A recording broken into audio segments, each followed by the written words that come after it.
Greetings. This is TK Trav, aka Travis Magus, here with LVX777. Today we're going to get a little bit complex. Try to keep it simple though. The subject matter of today's video is going to be about vibration. I mean, it's always about vibration because there's nothing else. This entire universe is made up of vibration. And we're going to get into that, right? Because if you look anywhere on the internet and you see people talking about spiritual things, you know, they're always talking about the vibration and vibrate high and all this other reckless throwing around of words that we don't know what they mean or how they relate to our situation. Nikola Tesla is once credited with saying something to the effect of, if you want to understand the universe, you've got to understand frequency, vibration, numbers, or something like that. Well, anyways, we're going to get into that. This should be like video number 3 of a multiple part series going into the technicality of magic and why it works and why it's actually a science and not just something that we pretend to do for the internet to look cool. I mean, some of you guys might do that, but that's certainly not what I'm about. I'm about this being a science and pushing forward with that science so that we can make our lives better and, make it better for the people we love as well. So greetings, Tisha333. Greetings, Ebony Sims. Greetings and peace, Wild Brazil. Jimma Thorne, good to see you always. Do get in your feelings. Greetings. CJ, good morning, good afternoon. Nate Jones, peace, peace. All creations, long time no see. D. Hewley, peace, peace. D. Hewley says, bro, I've been trying to learn about quantum relation to magic. We're definitely going to get into it. Now, I understand there might be some parts that I might lose some people, but I'm going to try my best not to go too far out there. I'm going to try to make it relatable. But it's kind of hard to not go too far out there when you're talking about this type of subject matter. Alex Cuckoo, greetings. Thank you. Wild Brazil says the actual quote is, if you want to find the secrets of the universe, think in terms of energy, frequency, and vibration, by Tesla. Thank you. Esmeralda Sharon, greetings. So yeah, I also want to say that I'm not a quantum physics expert. That's not my field. So I'm not even going to pretend to be, right? So if I get something wrong, feel free to call me out on it. I'm not so full of myself that I can't admit when I'm incorrect. However, I have done a lot of research and I'm going to present what I have found and how it relates to what I am an expert in, which is making shit happen with my mind, right? AKA magic.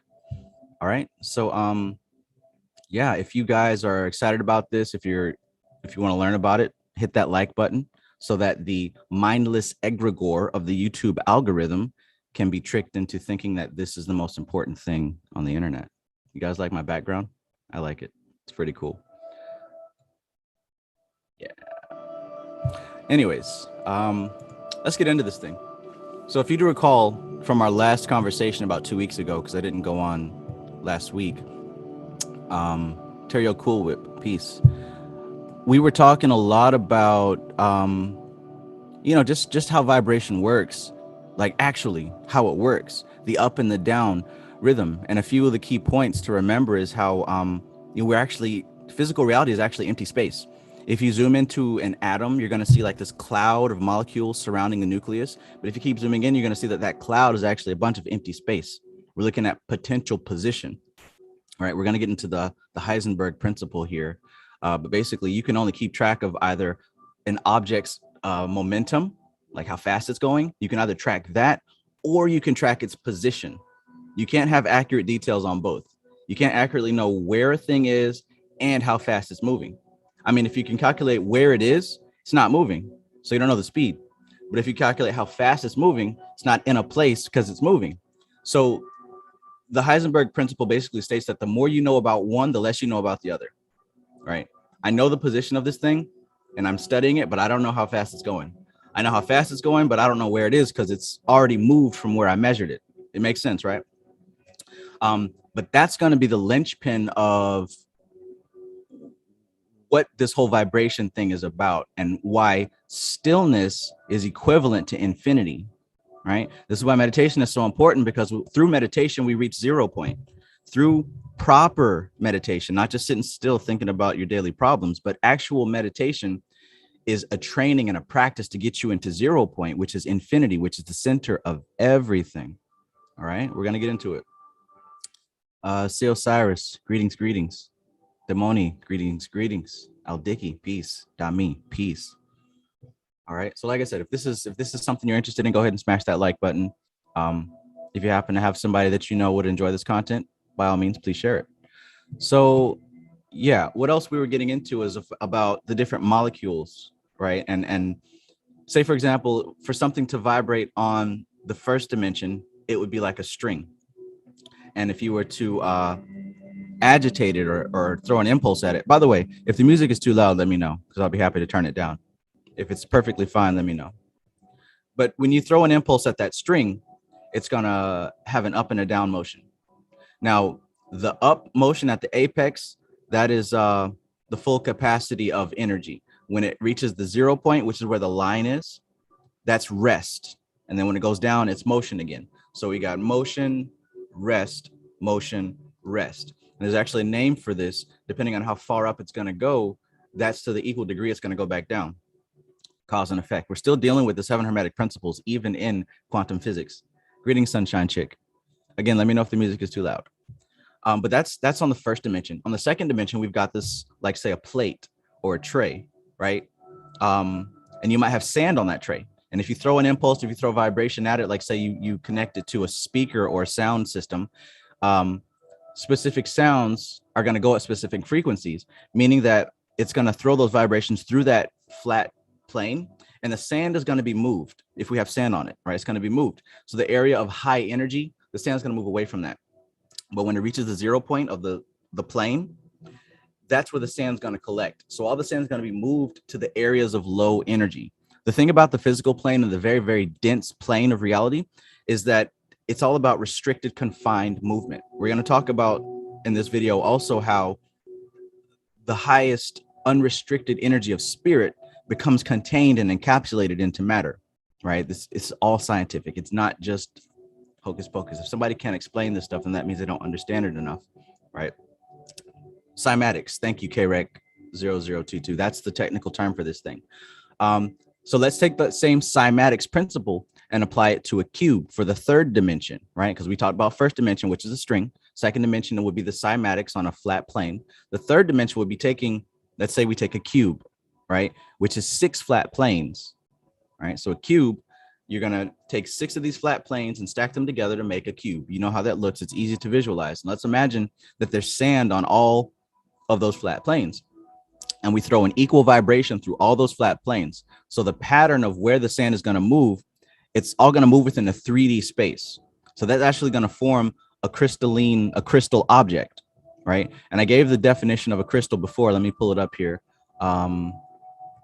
Because a crystal doesn't just mean a pretty rock. A crystal technically means a solid material whose constituents are arranged in a highly ordered microscopic structure, forming a crystal lattice that extends in all directions, right? Lahiri, greetings. So first dimension, second dimension, third dimension. So yeah, everything is vibration. Vibration is what creates this hologram of physical reality, right? It's a hologram because it's not solid. Like I said, if you zoom into the atoms and the molecules, you're going to see that there's nothing but empty space. All right. So let's get into this. I'm not just going to be throwing big words. This is all going to make sense if you just ride with me and pay attention here. Again, like the video if you haven't already. Greetings, Lamont. So let's get into this. Our physical bodies and all of matter are composed of interacting electromagnetic fields. So all this empty space, it's not just it's not hard and solid. It's a bunch of vibrations being thrown. Just like I mentioned that third dimension cube, how in a perfect world, each of those flat planes of that cube would have the same ideal vibration going along through it. But that's not how our bodies are structured. We're not a cube. We exist in the third dimensional space. So what's going on is that different frequencies from all over, because I mentioned in the first video of this series, every action you do, everything, even thinking, will produce a series of vibrations that affect everything else. The vibrations extend all the way to the edge of the universe and then they bounce back, right? So where we find ourselves in this physical reality is a result of multiple frequencies bouncing off of each other. And just like within that cube, it's making perfect crystalline structures. Now, there are what we call archetypes on what we call the morphogenetic grid. It's 3 o'clock. Thanks, Maxine. Thanks, Mackenzie. And this is basically the higher astral plane, where we have these patterns that manifest into the physical plane. So basically, there's an archetype for the human body. This is a specific pattern that these vibrations have settled into this perfect agreement. So when a human being is born, it's formed upon the archetype of the human body structure, right? Everybody looks different, but we're all the same structure, basically. Arm, leg, arm, head, Allah, right? We're all in that structure, okay? The same thing with plants. All plants grow in whatever species they are, they're the same thing. Same thing with bugs and animals, and everything has a specific pattern, right? So stay with me here. By the way, if you guys are interested in seeing me give a live lecture, I'm going to be live in Texas with a couple other of our favorite YouTubers like Mook and Brother Yosef, Dreamwise, D-Ray, Will Capru, and Conjure Queen. More on that later. But yeah, let's get back to this. So we've got this completely structured pattern. Our physical bodies are composed of interacting electromagnetic fields. And these fields, they're vibrating at tremendous frequencies. They're vibrating so fast that we literally can't even comprehend it, right? Most people can barely comprehend like 100,000, let alone a million, let alone a billion, let alone a trillion. Peace, Dreamwise. Peace, Dreamwise. So these atoms, they're vibrating so fast. We're talking about 10 to the 15th power. That's like 15 zeros behind 10. We can't conceive that. We're not built for that, right? So these atoms are going so fast that they might as well not be moving to us. The nucleus of an atom is vibrating almost twice as fast as that, 10 to the 22nd power, right? So the brain just doesn't even try to comprehend that. That's a lot of data, right? That's a lot of up and down, yes and no, on and off. That's a lot of data. It's an unfathomable amount of data. So for a living system to interact with this environment, nature has given us sensory organs, right? We know the 5 senses that everyone is so attached to. Peace, Cedric. Peace. All right. So our sensory organs, they're detection devices for this world of infinite vibration. Our mind that we all have is very slow, extremely slow in comparison to something vibrating at 10 to the 22nd power, right? Our minds are too slow to take in all that data. So nature has to make a sacrifice, right? We've traded off the reception of that vast majority of data processing capacity, because that's what our mind is. It's a data processor. So in order for us to be able to function and live and exist in this plane, the mind has traded off the ability to handle all that processing capacity in order to function, right? So this is where science will tell you there's so much going on around us that we're not able to detect. This is where science tells us that we have to filter out so much, and we only pay attention to the things that we're used to. We only pay attention to things that are actually within the range of our sensory organs. So yeah, there's literally all kinds of things going on around us. Now, most spiritual people, when they get into the game and they hear something like that, the first thing they think is, oh, there's ghosts floating around and angels walking around the room and I don't see them. Well, it's a little bit, stretch your imagination a little bit more. It's not just like angels walking around. We're talking about life forms, life patterns in such high complex degrees that we can't even fathom what the hell's going on, right? We're talking about something way more intense than just like angels or Cthulhu monsters floating around. It gets deep, right? Life appears in various ways, but let's bring it back home so we can stay scientific with this.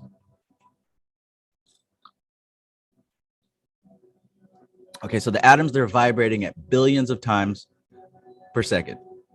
Every second, all of your atoms and everything around you is vibrating at billions of times every second. Crazy. So they're essentially saying 1 and 0 over and over. Yes and no, on and off, right? There's two positions. Technically 3, but there's 2 positions. There's on and off, yes and no. It's a binary universe, just like a computer. On and off, on and off, on and off. Now, that third position is called superposition, where at any given time, we don't know if it's on or off. It's kind of like in between. That's kind of what I'm going to talk about without saying superposition. I'm going to get into that because, again, I've even seen superposition as a buzzword. Some people use that as, oh, it's you got to put yourself in superposition. The fuck does that mean? It's infinity. It's zero velocity, right? And like I mentioned, if you know the velocity of something, then that means you can't know the position. If you know the momentum of something, then you don't know the position of something. So if I know the momentum is zero, I don't know where it is, right? That's 0 point. That's superposition.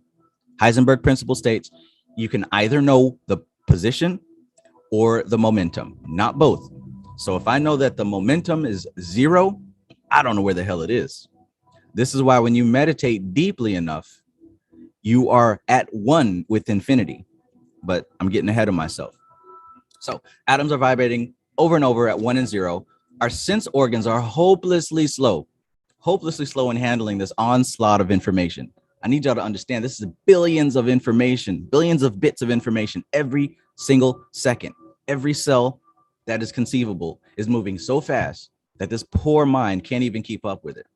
So nature has gone through countless experiments in creating different forms to handle the process of this information. Greetings, Framestar Films. Greetings, CC. All right. So nature has tried many different forms, and this is what evolution is, just her prakriti, nature, coming up with different forms to, move and vibe and handle all this data. Different forms that range from rocks and bugs and plants to dogs and cats and cows and people and things that are much higher beyond our perception. Lamont H, peace, bro. Peace. All right. Yeah. So one product of evolution is the process of nature binding atoms into molecules. So we got these tiny atoms moving extremely fast. One of the processes of nature to get started with these building blocks is to put them together. So these atoms are starting to become molecules. Now, molecules starting to have more mass, they're vibrating slower. Molecules are operating at a lower vibratory rate because they have a larger mass. So something really tiny, of course, it's going to move super fast. But when you get a bunch of those tiny things together, it's going to move just a little bit slower. So because it got larger mass. So these molecules are then formed into living cells, right? Now we're getting closer to home. They're moving into living cells, which come together to build organisms. And these living cells develop into nerve cells called neurons, right? Now this collection of neurons results into a nervous system. Now we're getting into our personal experience. So the job of the nervous system is to translate sensory input into a pattern recognition framework. And that pattern recognition framework detects action and rest, on and off. So all of our molecules have come together to form a nervous system. And that nervous system has one purpose, and that is to detect on and off, right? 1 and 0, our whole nervous system. So the nervous system has a tremendous task of converting the high vibratory rates of the atoms into easily readable vibratory rates of molecules. So the atoms are going way too fast for our sensory organs to even detect. So the nervous system, it senses that motion, but it translates and it breaks it down into the motion of molecules, which are slower. And it actually takes that. That's a bit too complex for your sensory organs. So it even breaks that down into the vibratory rate of, the cells and the things that we can actually detect. So what we're sensing in this world isn't what's actually there. What we're sensing is interpretation of an interpretation of something.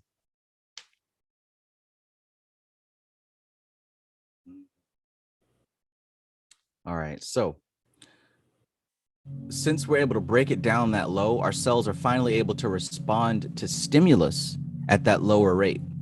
Most people are very dense. That's what I mean by dense. And that's not me saying that. That's what all these yoga books are saying. That's what all these metaphysical books are saying in regards to the human experience. We're very dense. We barely pay attention to our own bodies or the things in our environment, let alone atoms and molecules and, electromagnetic impulses. Most people aren't really even paying attention to their health. Most people aren't paying attention to the food they put in their bodies. Most people aren't paying attention to, the fact that they're putting dangerous chemicals into themselves that are potentially harmful, right? So let alone being able to respond to stimulus at a higher vibratory rate. That's why we do spiritual practice, so that we can become sensitive enough to perceive these higher vibrations. All right, so while this explains the process of our physical body, we do receive sensations in other ways as well. We do have specialized organs that have the potential to detect things that are more sensitive. So intuition is more than just a feeling in your mind, in your heart. It's actually picked up by the body by certain areas. All right, and this isn't something I made up. This has been talked about for over 10,000 years. You may have heard of the chakras, right? So these fluctuations in the energy fields is what we're saturated in. We're not separate from the energy fields. Between the ground and the highest atmosphere, there's a constant communication of data and vibration. We're immersed in it. We're not separate from it. At any given time, you are bombarded by vibrations. Peace and greetings to starry skies. Peace and greetings, gang stalking simulation. Peace and greetings to changing spiritually. Okay, like the video if you have not liked it already. All right, especially if you're interested in this information, because we're breaking down how quantum physics relates to magic and spirituality, so y'all can stop saying frequency and vibration and actually use it properly, not only to stop the confusion, but also so that you can have a better grasp on how to actually work with this stuff, right? All right, so there are fluctuations in the energy fields that we're saturated in, and different vibratory rates affect different parts of our composition. In other words, there are certain glands that resonate with different vibratory rates.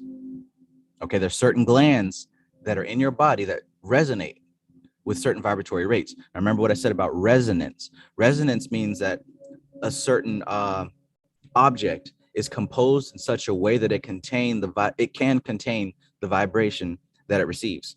Literally, I mean, if the vibration is this long, if the wavelength is this long, then the object is going to be able to handle and sustain it from point A all the way to point B, right? If an object is able to contain the whole vibration, not a piece of it, right? If it can only contain a piece of it, it doesn't resonate.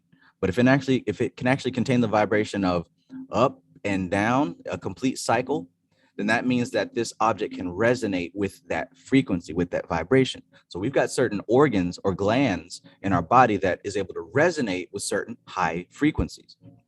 Now, there are 7 ductless glands in our body, and this is a clue to why the chakra system correlates with specific endocrine glands, right? Pineal gland, right?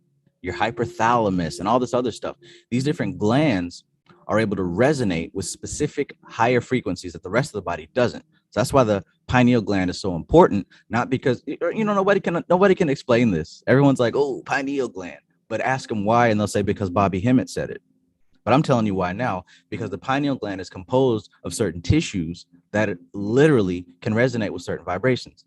Look into quantum physics. You can research this stuff yourself, just like I did, right? I'm not making it up. You can find it easily on Google. You can find it easily in books. Kevin Wise, peace, bro. All right, let's continue, because this is not about the pineal gland and melanin. Although if you read between the lines, you can start to see how those things connect. All right, so enough being a smartass. The sensory system that we have is made up of many sensing nerve cells that are located within these sense organs, right? So the nerve cells, all the nerve cells that we have in our body, they kind of bundle up and they connect and they collect, and they connect it to the spinal cord, right? Now from the spinal cord, then they lead up to the brain. So that's why if you ever look at a picture of a person's nervous system connected to the spine, you'll see the spinal column and all the different strands of nerves going out through the body. Now, each of those strands, they're tipped with sensory connections. So the impulses are being taken in and they're leading into the spine and they're going up the brain. Now, the chakra points are also lined up against the spine. So all this stuff is connecting. All right. So when we analyze how these nerve cells work, we notice that while we're idle, they still produce sporadic impulses. Now, what I mean by that is, like, if you look at a heart rate machine, you'll see it go beep, beep, right? All of your nerve cells, whether it's your optical nerves, ears, nose, mouth, skin, even if you're not being stimulated, we still find that every now and then it's just a spike just to make sure you're alive, right? Every now and then. And you'll start to notice this when you actually sit down and meditate. You pay attention to your body. You'll notice you're picking up the wind across your skin. Like right now, I've got my fan on and I can feel the breeze go across my skin. Normally, my focus is on other data, so I'm not paying attention to that, but it's still happening. You know, when you go outside and you feel the heat of the sun, you know, you might just get like that small blip. But at any given time, these sensory organs are picking up something. Now, we are bombarded with input at all times, right? So even when idle, even when these sensory organs are idle, they're still having a little bit of a stimulus. Now, what we find is that when we apply pressure to these sense organs, the output is more active, right? So with each stimulus, the cell will ignite spikes more closely. They're going to be more closely related spikes. So in other words, if I take my flesh, right, the sensory organ of my skin, and I apply heat to it, that random blip of maybe the cool breeze is going to become lots of blips because it's picking up a lot of vibration. Heat, right? Heat is a faster vibration, so it's going to pick up and it's going to spike a lot, right? Same thing with your ears. If you even look at a waveform of sound, you're going to see where the sound is, there's going to be more fluctuations, right? So this is how your sensory organs work. I'm going to make this all connect to something. Just pay attention, just follow me here. Got to go from step 0 all the way to 10. All right. Let's see here. Make sure that everything is right and proper. Okay, so with each stimulus, the cell ignites more closely related spikes, and the rate of spikes depends on the strength of the stimulus. So if it's just a little bit warm, the spikes aren't as active. But if it's burning hot, the stimulus is going to be going crazy. All right. Now what we're seeing is action versus rest over time. So if you look at just a little diagram of a little line graph of, like I said, the heart rate, it's rest and then action, rest and then action. This is how your sensory organs work. 0, 1, 0, 1. When there's a lot of pressure, when there's high stimulus, you got 0, 1, 0, 1, 0, 1, 0, 1, 0, 1, 0, 1, 0, right? That's how your sensory organs work. The entire sensory system operates like this. Your ears, your eyes, your skin, your nose, your tongue, even when you're tasting and smelling things, you're sensing different types of up and down spikes, which your brain translates that, oh, this is sweet. Matter of fact, your tongue actually has different areas. Science has told you this. Your tongue actually has different areas that resonate with different vibratory tastes. So something that's really salty is going to resonate with a specific part of your tongue. Something that's really sweet is going to resonate a sweet resonance with a specific part of your tongue. All right, something that's spicy is going to resonate with your tongue in a specific way. See, now the words are starting to make sense because this is what they actually mean. Irma Empower, peace and greetings all the way from Southern Cali. Straight Panther, good to see you, bro. All right, so yeah, the whole sensory organ system operates like this, and it's actually operating like, oh, and each of these spikes, they're going to a specific portion of the brain, just like each of those senses are going to different are detected by different portions of the tongue, and your eyes have different optical senses that detect different colors and shapes and things like that. Your brain is actually receiving each of these impulses in its own respective areas. All right, and this is like Morse code. If you guys have seen Morse code in like World War II, they had to in order to translate messages across the ocean, they beep beep beep beep beep beep beep beep beep beep beep beep beep. There was a series of rest and action, beep beep beep beep, but done in a certain pattern. You were able to translate that into an actual message. All right, this is how your body works. So the senses translate our surrounding reality into a language of action and rest, 1 and 0, off and on, yes and no. All right, action comes when the neuron fires a spike. Rest comes when the cell is recovering and resting for the next spike. All right. This pulsing code of on and off translates into the form that we see, the shapes and everything like that. It translates into the sounds that we hear, the smells, the tastes, the touches, right? All that stuff. Let me know in the chat if you guys are following me so far. I think this part's pretty simple, self-explanatory. Let me know if anybody's not understanding what I'm saying so far.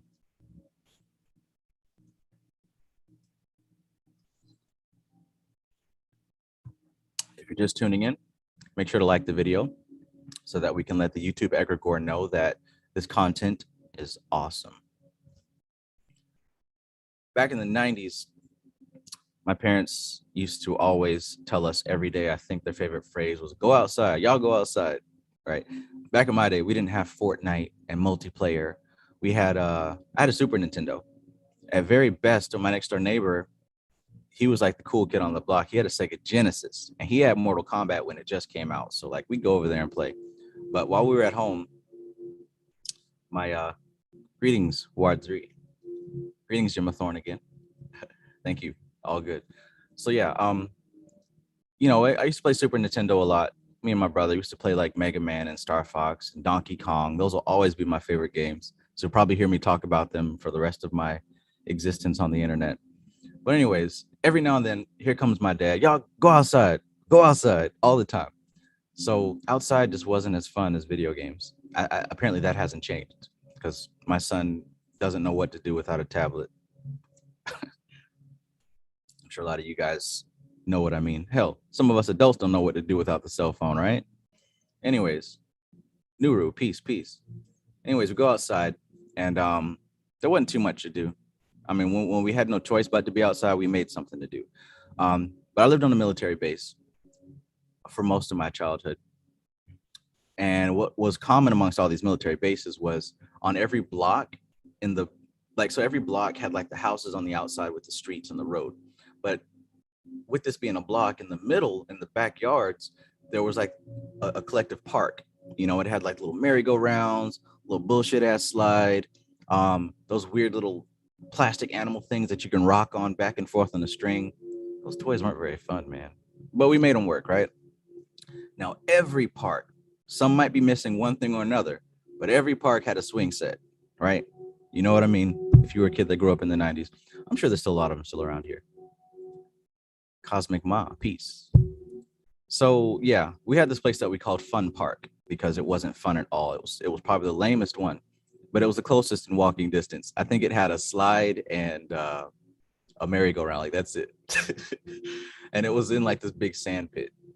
We called it Fun Park because it wasn't fun at all. Well, anyways, like I said, we made it work. We get on the swing, and a lot of you guys remember, if you've ever been a kid, you get on the swing and you have somebody behind you and they push you. And we'd have these contests of who could swing the highest and jump off. And the first time you do it, you get hurt. But after doing it enough, you become an expert and learn how to land or roll or whatever. But anyways, looking at the swing set, you've got the same on and off motion that I was talking about, just like a pendulum. You got 2 points. You got the point where you're all the way up high in the front and the point where you're all the way up high in the back. Now, at those 2 points of A and B, those are 2 points of rest, right? That's a zero. When I hit that high point, that's a zero. Then it changes direction, and that potential energy now becomes kinetic energy, and I'm moving forward. This is the highest energy when I'm at the very bottom of the swing because it's pushing and moving. Then we get to 0 point again. Then it's motion and 0 point. So it's off, on, right? Just like the swing set. I am Malachi, peace. Hector Romero, peace. Vador, peace. KT, peace. Yeah, so there we go. The off, the on, the off, right? Just like a pendulum. And the rest is when it was high. The action is when it was low, just like the impulses that our sense organs are picking up. So here's some homework for you to do on your own. Go ahead and write this down or type it in wherever you are, whatever's most convenient. Type in or write down the words simple harmonic motion. Simple harmonic motion. I'll put it in the chat. But this is something I want you to look up for yourself. Simple harmonic motion. All right. I'm not going to tell you to look up a demon. I'm not going to tell you to look up a chakra or a crystal. I'm going to tell you to look up some actual science. And I want you to look into this, even if it's just Wikipedia, it doesn't matter. Look into this, and I want you to see how it relates to your spiritual experience. All right. So we're going to talk a little bit about that. Basically, what simple harmonic motion means, and I'll pin it to the top just in case anybody misses it. But what that means is, I got the definition here. In mechanics and physics, simple harmonic motion is a special type of periodic motion where the restoring force on the moving object is directly proportional to the magnitude of the object's displacement and acts towards the object's equilibrium position. All right. So a real basic way to understand that is if you're on that swing and someone pushes you, the degree to the height that you go is the degree to the height that you're going to come back, right? Does anybody remember what hermetic principle that sounds like? All right. To the degree that I push you on that swing, all the energy put forth, it's going to come back and meet right back at the point that it came from. But in the case of a swing, it's going to go all the way back. And as long as we continue this simple harmonic motion, if left unobstructed, is going to continue indefinitely. So go look up simple harmonic motion after this video. This is something for you to do later, not right now. I just gave you the definition, but you can go look into it more if you so choose to. Simple harmonic motion. Straight Panther says, I used to swing standing up on the seat. Wow, you just brought back a memory. I remember those days. Yeah, man. All right, all right. Rhythm. There you go. Thank you. Thank you. KT, the principle of rhythm. There you go. Gerald Sombright. Long time no see. You got it. You guys are paying attention. It warms my heart. Okay, so let's keep going. So we look at the crystal dowsing pendulum. How many of you guys have seen that before? Right? Crystal dowsing on a pendulum. You got this crystal, you know, it might be a amethyst. I don't know if you can see that. All my other crystals are on my bed because some witchy woman told me to put all my crystals on my bed and sleep with them, and they haven't left since because the lucid dreams have been going ham. In Kanye West language, that means hard as a motherfucker. Okay, so crystal pendulums. And essentially a crystal dowsing pendulum is a crystal suspended on a string or a chain, right? I know you guys have seen this. We all know about magic stuff. Some of you guys swear by them, whatever. I remember seeing a movie and I thought it was so cool. Like, I was young. This is also back in the 90s. I don't know if it was like Charmed, the TV show. My mom used to watch Charmed all the time. Charmed is like this TV show with these three sisters who were like witches and they were magical and they fought demons and did stuff, you know. I thought it was cool. I thought they were hot. I was a little kid. Anyways, so on the show, they would like have a map and they would use the little crystal pendulum and they would swing it left and right. And depending on like if they were looking for a person or an object and they used their magic and their spells, the pendulum would swing and it would like stop hard over the area. Like it would swing naturally, but whenever it would locate something on the map, like it would be magnetized to it. All right. And I thought that was so cool. I thought that was how it worked. I could never get it to work that way. Maybe one of you guys have a crystal pendulum and it works like it does on Charmed. But for me, it didn't work like that. You know, it would just keep swinging. Some people swear by that, you know, whatever. I'm not here to tear nobody down. Maybe y'all can make it stick hard like that. I never was able to manage to do it. Shadow Self, peace, peace. Jennifer Jordan, peace, peace. Yeah, that's a good example, Stuff Dog. He says it's like those 5 silver balls when you drop one and it hits the next ball next to it and it keeps going. It's like 5 balls. And on the other side, it goes up back and forth. You guys have seen those before. That's that transference of motion, that simple harmonic motion. All right, I pinned it, so go look it up. Trust me. Do yourself some research. Go write it down. Look it up after this live stream. Not right now because you're going to miss the important stuff. All right, so back to the dowsing crystal thing. I thought it was badass, but let's just take a look at what's going on here. All right, let's take a look at this instrument. Rather, we're going to use this as an example to explain real magic, right? Quantum physics. So let's first start to understand how spirit becomes confined into matter, right? If you guys have been paying attention with me with the Vedic stuff, you'll know that there's 5 elements essentially. There's earth, which is the most dense element. Water, fire, air, ether, which is the most free, unlimited, and unbounded element. And what happens within creation is that this etheric astral energy, it becomes more and more dense, more and more confined until it can't move anymore. Well, there's a process for that, and it can be explained scientifically. But basically, let's imagine this pendulum. Let's say you got it over the map with the Charm sisters, but you know you don't have that magic that can make it stick hard. You got a different kind of magic. All right. So we've got this pendulum. It's a nice little quartz or amethyst or whatever crystal you like, attached to this fancy looking magical chain. And we're swinging it in a circle. Well, we're holding it still and we're letting it swing in a circle. All right. Now that represents the free flowing spirit at high density. That represents Akasha energy. Keep in mind, I'm just using the crystal as an example. Akasha energy isn't really moving in a circle on a pendulum, but just bear with me here. All right. So let's imagine that there's 2 parallel barriers. right? So if you guys have a bookshelf with stacks of books on it, which you probably should by now because you follow me on YouTube and, you know, I give a bunch of book recommendations. MG the future, peace, peace. Let's imagine that we've got two barriers like bookends. You know, you got bookends. I've got these unicorn bookends where it's like a unicorn and it's flat. Now there's two of them. You put your books between them so the books don't fall over, right? So let's imagine we got something like that. And we got that on either side of our swinging pendulum crystal. All right, now let's just play with physics a little bit. It's not going to knock it and slap it. It's going to keep going in a perfect circle, but these barriers are just going to affect the motion. So let's say we close the book ends, right? So first of all, with this spinning motion, let's pick 2 points. As it's spinning, you're looking at it from a flat plane. Over here is going to be A. Over here is going to be B. So every time it spins in that circle, it's going to hit A and B. A, B, A, B, A, B, but it's going in a circle. Now let's imagine we've got these 2 bookends and we're closing in that circle. So what's happening is as we close in the bookends, the free flowing vibration, it becomes restricted and limited. So now it's no longer a circle. Now it's starting to move in an oval because we're restricting the motion. So instead of a perfect circle, now it's going in an oval, right? Still hitting A and B, but it's not a wide circle. Now it's starting to be a slim oval, slimmer and slimmer as we get tighter and tighter. And this represents us going more and more dense into physical reality. Tisha, thank you very much. 1111. I appreciate you. Thank you. Okay, so the free circle now starts to become an elongated oval because our unicorn bookends are restricting our crystal motion here.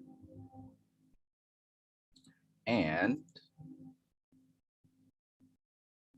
eventually, as we continue to confine that motion, the crystal pendulum, it only begins to move in a straight line now. Now it's going from a circle to an oval to just hitting A and B like this. It's just hitting A and B. The circles become so tight because the bookends have damn near just confined it to the width of the crystal. It's now just hitting A and B, A and B, A and B, A and B. All right. Now let's say that that's the lowest density. Let's say that's the dimension of the physical plane. So we went from the free movement of Akasha in that full circle, and we've encapsulated it into matter. And now it's just hitting AB in a straight line, right? That's the lowest density of the physical plane. What we've done here is we've converted the circular motion into reciprocating motion by limiting the freedom of movement, right? We didn't change the time that it takes for the crystal to get from A to B. The time is the same.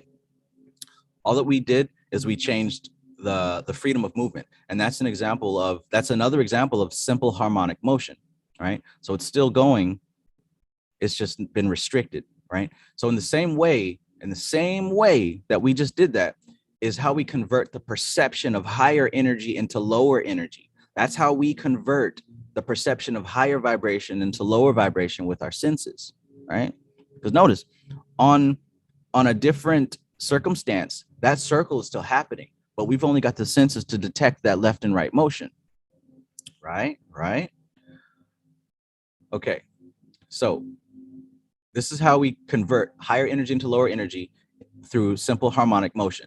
Like I said, look it up so you can see for yourself, so you can tell that I'm not making it up, so you're not taking my word for it, because I'd hate for you to do that. I want you to get your own experience with this stuff.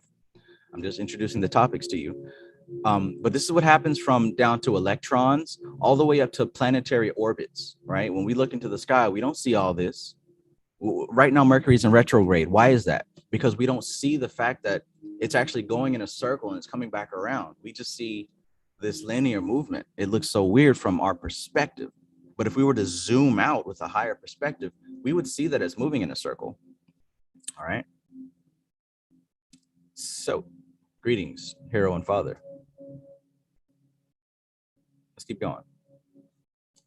So, like I said, from our perspective is going to depend on how we see this thing. And this is where we start to get into subjective reality. Now, I've spoken before about objective reality versus subjective reality, and it all has to deal with your perspective, right? So depending on where you are, it's going to affect how you see this pendulum moving, right? The only thing is we have to view it from the exact same plane and the exact same angle if two people are going to agree on the timing and the position of the crystal pendulum at any given moment. So if we're standing in the exact same spot, we're going to see this, right? But if you're standing at a slightly different angle, that motion is going to be different. It's going to be shorter or longer, depending on where you're viewing it from. Like I said, that's subjective reality now. We're both looking at the same thing, but depending on our angle of reference, we're going to see it differently. So the 2 points of A and B, where there's no motion, right? Where it hits A and there's no motion, just like the swing. When you're at this point, there's no motion, you're at 0. Then there's motion, and then you're at 0. So where A and B, where there's no motion, where there's rest, right? This is going to be different for the different observers. That's actually what changes, the moment of rest, unless it's viewed from the same angle. So in other words, I'm looking at it like this. If you're on this side, you're seeing it like this now. Like, see, even my finger's different. When you're looking at it from this, you see this. But when you're on both, like say I'm looking at where I can see A and B stacked up together. So now the crystal doesn't look like this for you. It looks like this for you. So what's that look like? It looks like the crystal's actually just getting bigger and smaller. It's not actually getting bigger and smaller. That's just your position and your frame of reference, right? Your subjective reality is this. My subjective reality is this. We're both looking at the same thing. All right. So it's confined to that straight line. But here you're not going to see any motion, at least not to the left and the right. You're just seeing it get bigger and smaller. You're going to see the 2 points of rest. All right. So now that we've got that under our belt, I'm just adding different things. I'm going to make it all make sense and bring it all home towards the end. So stay with me. And if you're new, tune in, like the video so that the mindless algorithm of YouTube can get the signal that this is some fire content. All right. So we got 2 kinds of motion here. We have 2 kinds of motion here that we've thus far established. We talked about energy fields interacting with each other, right? In the past few videos, we talked about how the fact that we even have a human body is because of different energy fields that are interacting with each other. And that interference pattern starts to make shapes, perfect patterns. All right. The vibration on the string that I talked about in the beginning of this video and 2 videos ago, the flat plane with the sand on it, the cube with the molecules in it. You know, I've been over this a million times because I'm trying to make a point with it. It creates a crystal, right? The cube. So I mentioned the crystal. If you put the vibration on the crystal and there's little molecules in there, the vibrations are going to move the molecules around until it makes a perfect crystalline pattern. And like I said before, a crystal pattern is a solid or solid material whose constituents are arranged in a highly ordered microscopic structure, forming a crystal lattice that extends in all directions. That's the definition of a crystal. Not a pretty rock, but a pretty rock can be made from a crystal, right? That's why if you look in nature, when like quartz and stuff like that is formed, it always generally has the same shape and same size, like with the 6 sides and everything like that. So let's picture an atom, right? Picture an atom in your head. You've got this atom, right? And it's the nucleus with the cloud around it, the electron shell around it. So what's happening is the electrons, they orbit rapidly around that nucleus. And we're talking about the 2 kinds of motion here. The electron shell, it's moving around that nucleus rapidly. So that's one set of motion. It's orbiting, right? It's orbiting the nucleus. Now, what we also see at the same time, those electrons, they're rotating on their own axis, right? So they're not only going around the nucleus, but they're also rotating around their own axis. So that's 2 kinds of movement. Now, that should be the easiest thing in the world, because if you look up, supposedly the Earth is orbiting around the sun, but it's also rotating on its own axis, right? Likewise, the moon supposedly is rotating around the Earth, but it's not rotating on its own axis. It's rotating around the Earth with the same face. All right, so we got 2 kinds of movement there. The rotation around the nucleus and the rotation on its own axis. All right, so we got the circular spinning and we got the reciprocal motion, aka vibration, in the fixed position. So with it going in its own axis, that's what we're referring to as vibration, because it's stuck in its own fixed place, doing this movement as it moves overall around something else. All right, so when we look inside of that crystal box that we've talked about with all the sides receiving the same frequency in our example, the form, the atoms inside of that box, they're vibrating in a fixed position, right? They're vibrating in a fixed position, not bouncing all over the place. They're in their own space. So we've got the circular spinning, we got the vibration, we got the motion in the fixed point. Now that's the small particles. Let's zoom out and look at larger particles here. Larger particles move different, right? Large molecules, they confine these smaller atoms into fixed positions. So these larger molecules, they have a tendency to move like a pendulum, right? They have a tendency to move like the swing, and they also rotate. But they lean more towards this pendulum vibration motion. The larger mass vibrates much slower than the electron around the nucleus, because the bigger mass is going to move a little bit slower. So what we start to see as life starts to develop is that single-celled and simple organisms, they usually have orbital motion with little bitty vibrating legs, right? I don't know the names of all these little things, but the little mitochondria and stuff, they got these little flagella that they vibrate in order to move, right? At the same time, we see some of them kind of spinning around for movement, right? You can look into science yourself and look at single-celled tiny organisms. You'll see that they have these types of motion here. And these are generally the only two types of motion that exist. So more complex organisms, as we get more complex, like animals and humans and stuff, they have a tendency to move back and forth like a pendulum. So most of our movement is vibratory movement, right? I mean, just look at our arms, right? Our fingers, right? Our jaw, our mouth when we talk, our breathing, right? This is how this cluster of organisms move, through vibratory movement. Now, clusters on the smaller end, they move differently, and clusters on the larger end move differently. It's almost like we're in that sweet Goldilocks zone. Or it may be that our position of perception, since we have to break down all this information, we have to leave all this stuff out. Maybe that's all we can perceive where we're at right now. That's why we seem so different from tiny and super large things. You know that the rules change for the tiny world and the large world. The rules change. And we'll get into that a little bit later in this discussion here. As a matter of fact, we're going to get into that really soon.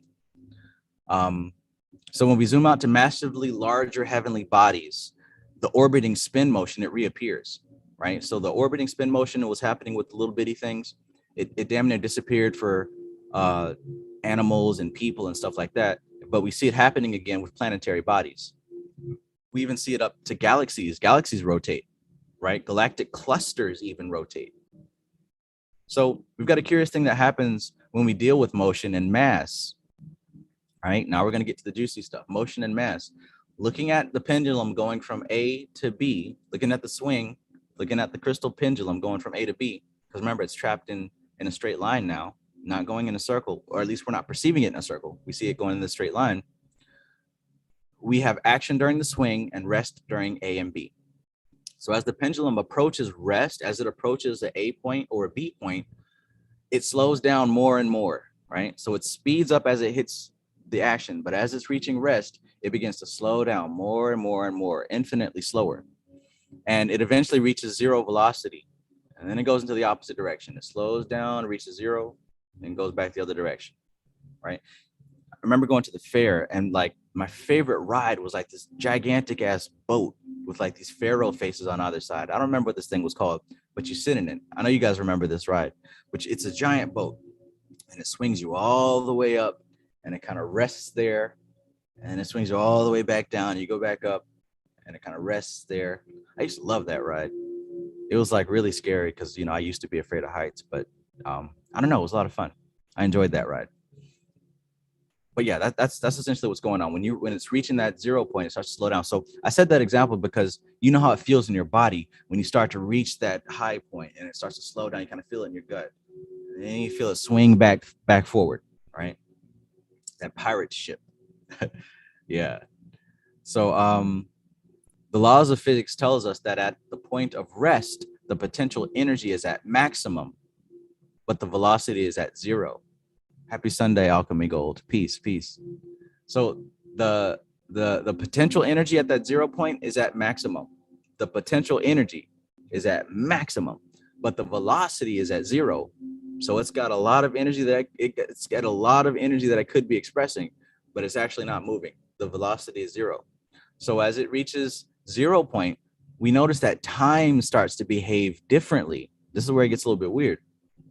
As the object approaches rest, it begins to move at an undetectable rate because it's exponential. It doesn't just go like 3, 2, 1, 0, 1, 2, 3, 2, 1, 0. It doesn't go like that. It's exponential. Like every increment, it gets slower and slower. It doesn't quite touch zero, but it gets infinitely slower and slower to numbers that are damn near imperceivable. Because remember, we're talking about these molecules and atoms that vibrate beyond our comprehension.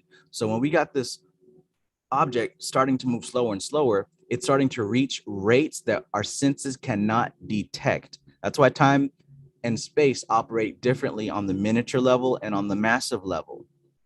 All right, we're in this weird zone where we experience life and everything is like built to our custom size. But on the bigger and the smaller zones, things get different. So anyways, it's exponentially going slower and slower and slower, and it looks like it reaches zero, but it's actually an undetectable number.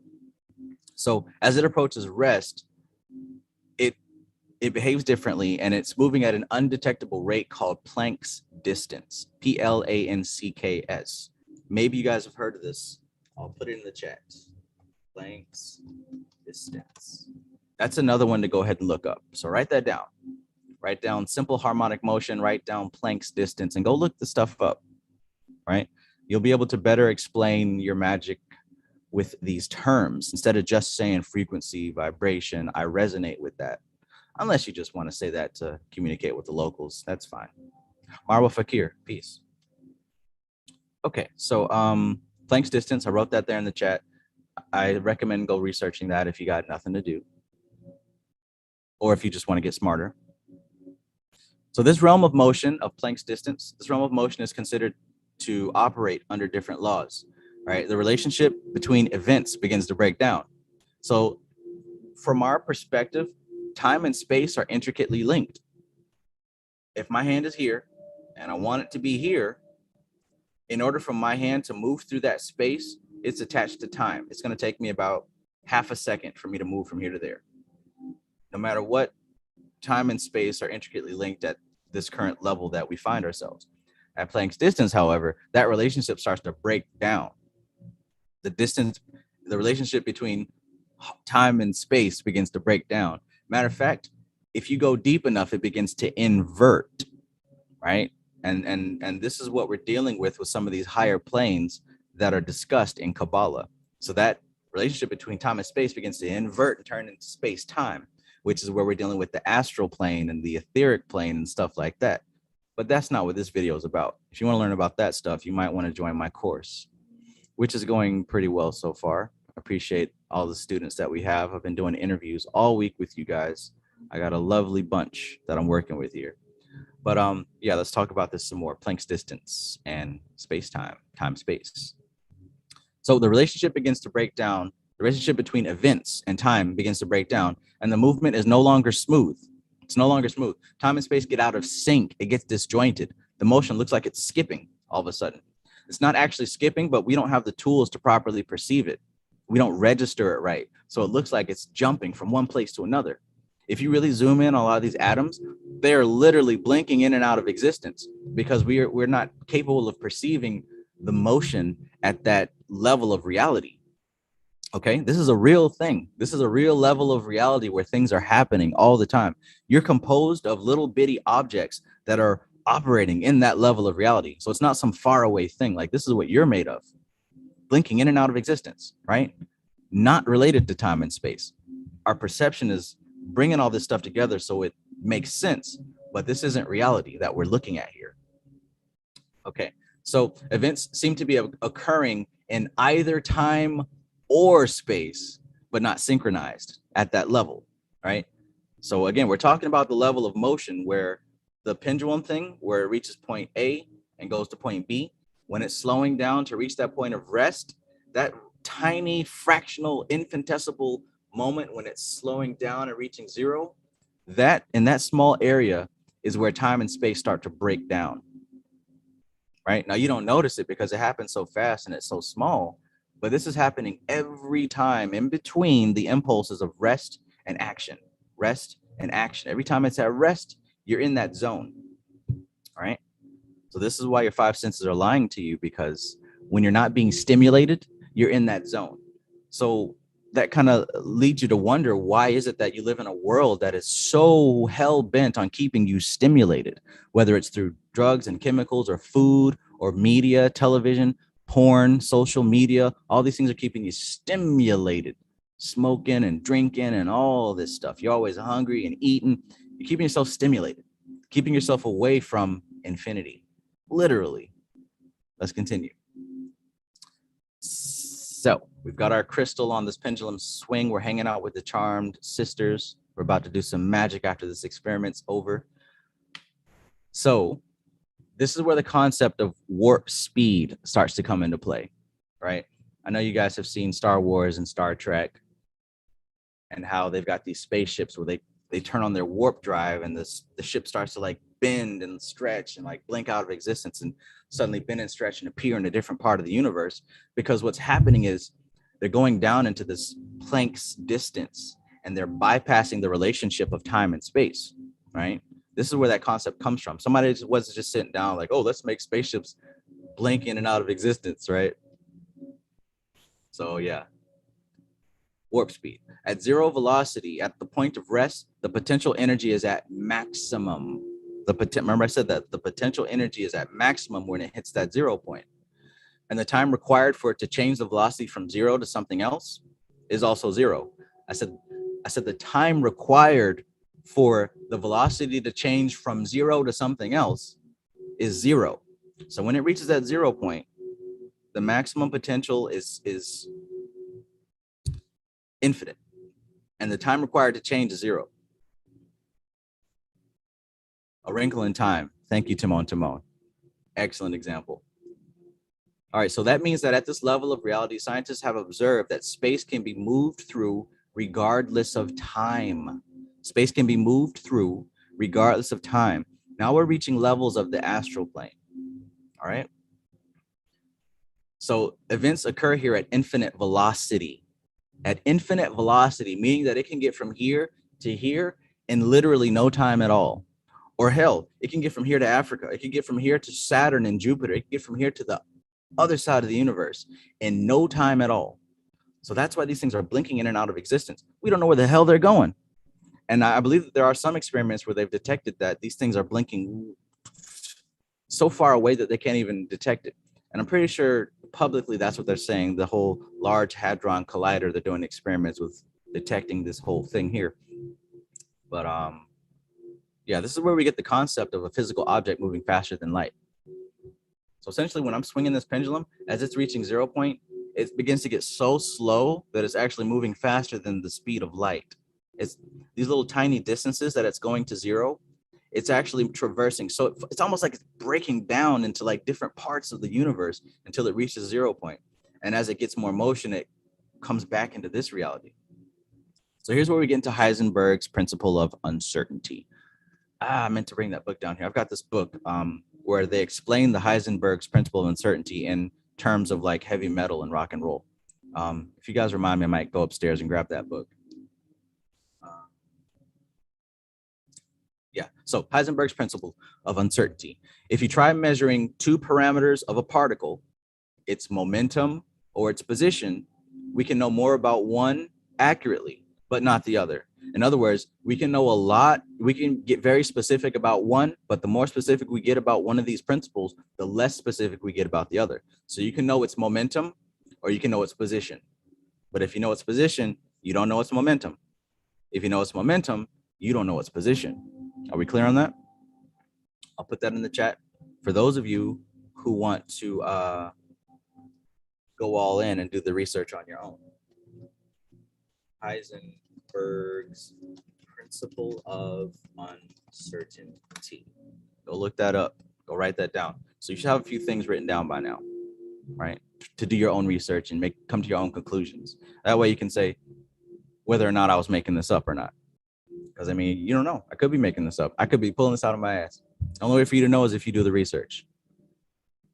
All right, so we can know about its momentum or its position, but not both. That's Heisenberg's principle of uncertainty. Verified, co-signed, street official.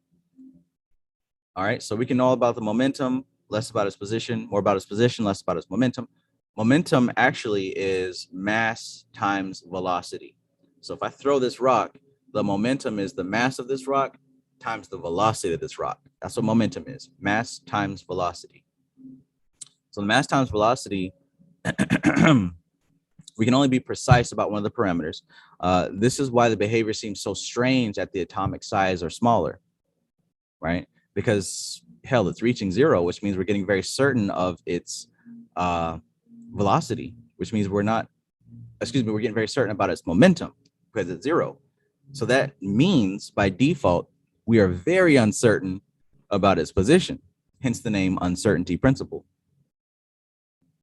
So what we know is that when the pendulum is at rest, when it's about to swing, when it's going from A and it's about to go back to B, somewhere in between that change, it's at zero, right? But the momentum, the mass times velocity, it would have to equal zero. So anything multiplied by zero is what?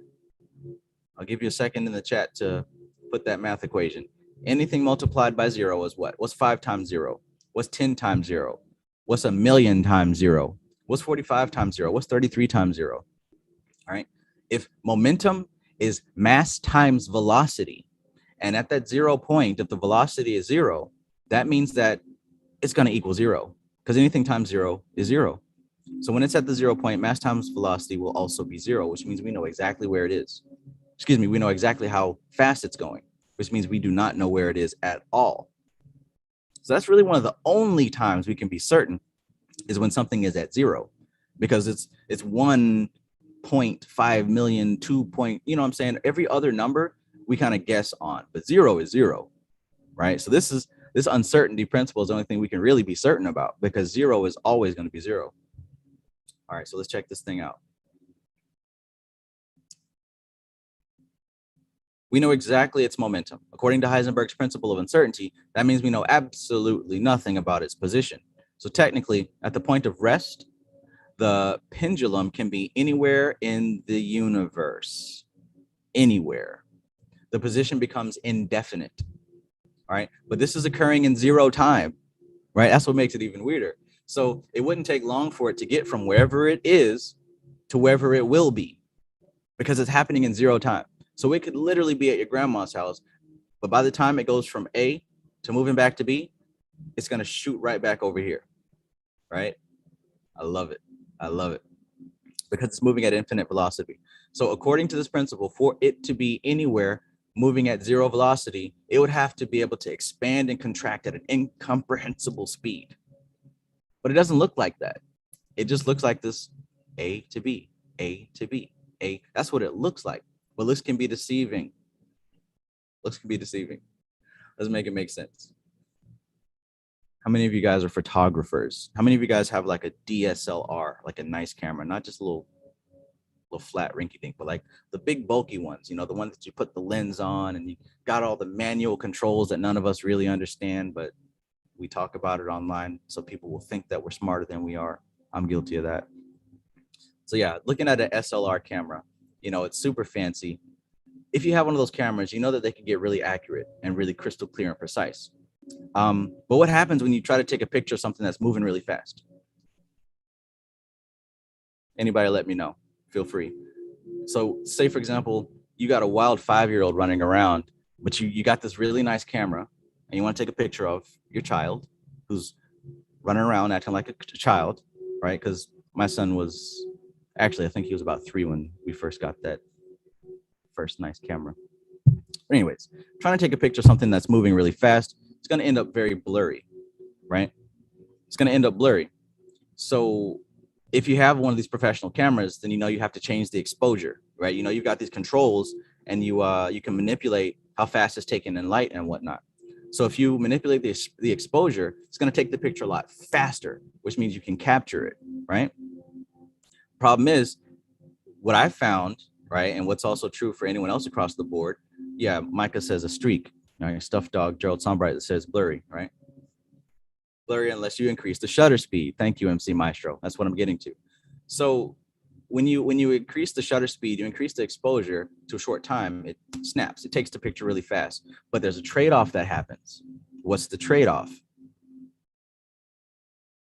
The trade-off is that the exposure can be so quick that it doesn't have enough time to register the light on the film or on the CCD sensor, right? So it happens faster than the speed of light, really. It captures so fast that it doesn't capture all the light. So usually when you're taking those pictures at that high shutter speed, that high ISO speed, that high exposure, when you take it at the high exposure, the thing that you're capturing, it's not going to be blurry, but it's also going to be dark because it's 4 o'clock. Thanks, Mackenzie. Thanks, Maxine. It's going to be dark because it doesn't capture all the light.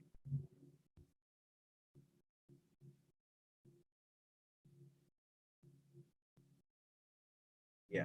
ISO, peace. Organized chaos, peace. Soul, love, peace. All right.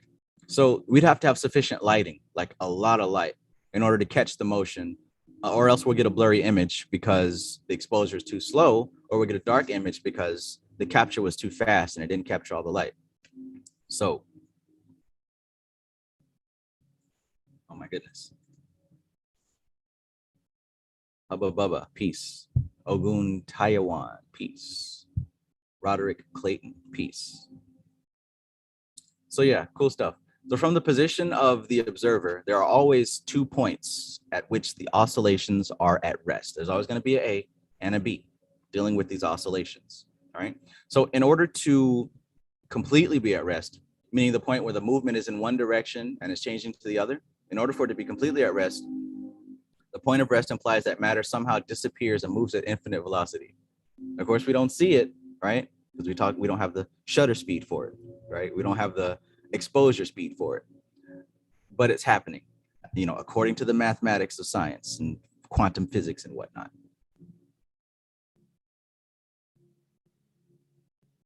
All right, so what I'm getting at is that infinite speed and total rest are identical, right?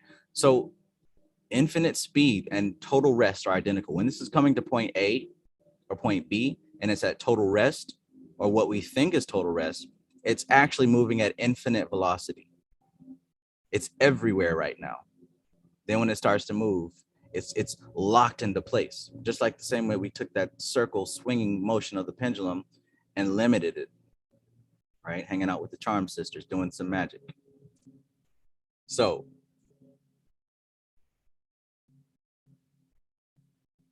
absolute rest and infinite velocity are one and the same. We've been using the crystal pendulum as an example, right?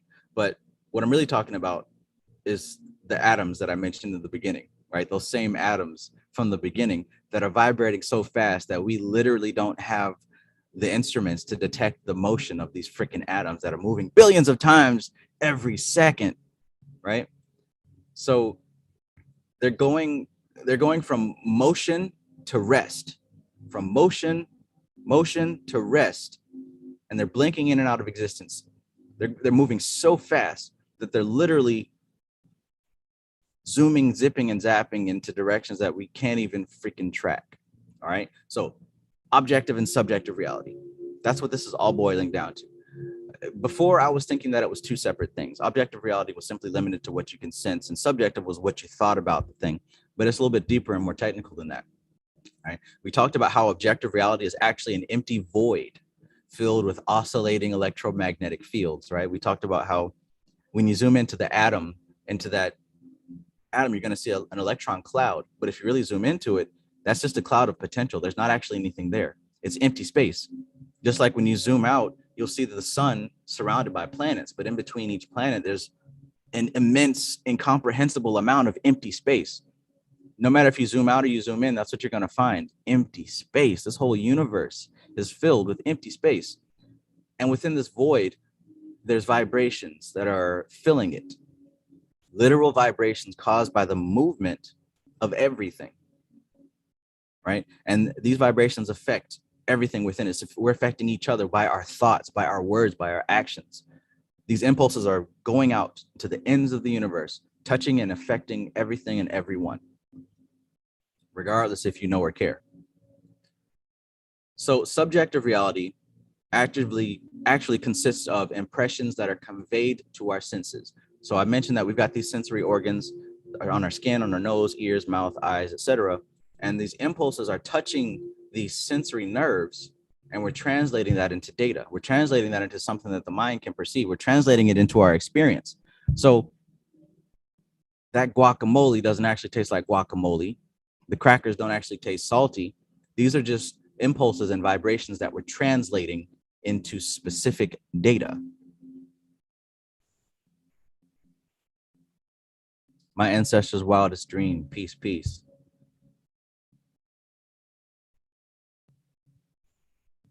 All right.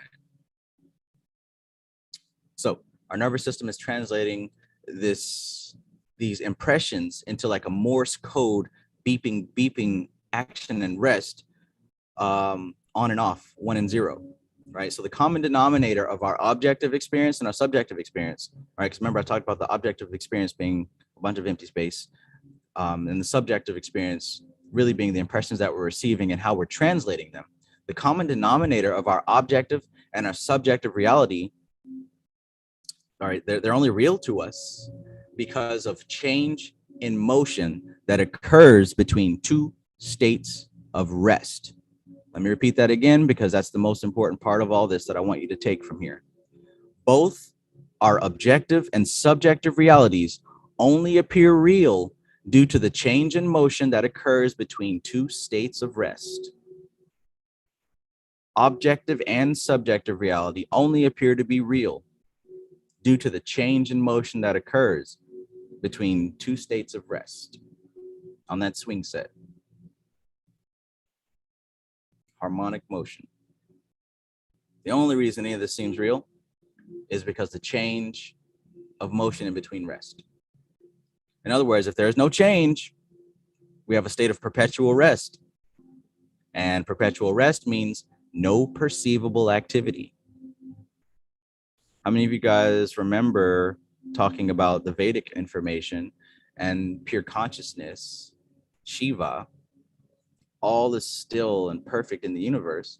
And when he sets his eyes upon Shakti, when Purusha sets his eyes upon Prakriti, she starts to move. She starts to vibrate and fluctuate. The gunas start to come out of balance and out of harmony. And now creation begins.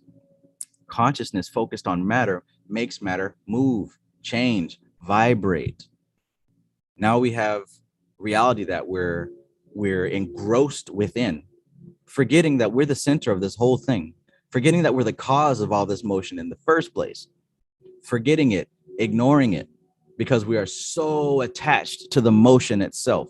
We're so attached to the sense organ that tells us this thing is sweet, I want more of it. We're so attached to the physical impulse that tells us this feels good, I want some more of it. We're so attached to it that we can't even realize that it's not even real. It's literally not even real.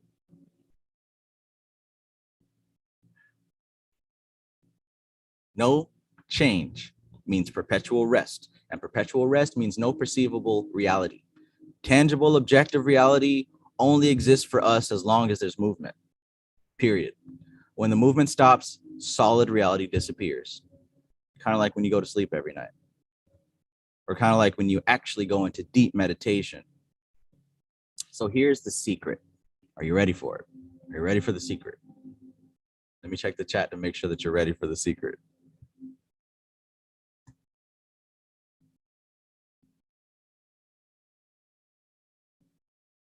Yamaka says, I just got my Kabbalah book in. Awesome, awesome. Coop got the keys. Peace, peace. Oh my goodness. Stuff Dog says, wow. Wow, indeed. I love this shit, man. Doing these kind of videos here, I feel like I'm getting smarter every week. All right.